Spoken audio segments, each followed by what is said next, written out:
Guys, good morning Kuwait. Oras dito alas 10 ng umaga. Yan. Ang dami nating ligpitin. Katatapos ko lang naglinis. Yan. Dito naman tayo sa kusina. Yan, rasyon ng Kuwait ito. Ito, mantika. Ito naman is manok.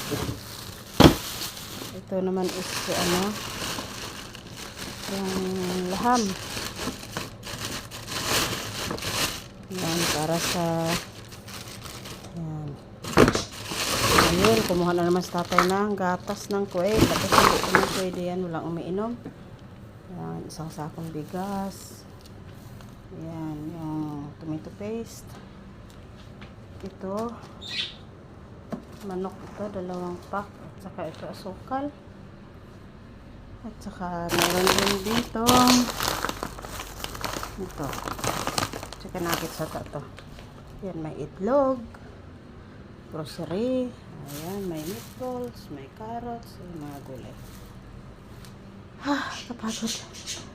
Yan, OFW sa Kuwait, yung laki-laki ng nila. 50 kilos yan na bigas. Mura lang yan, bibilhin sa nila dito. Yan ang aking munting kusina dito. Yan, mag-arrange na ako.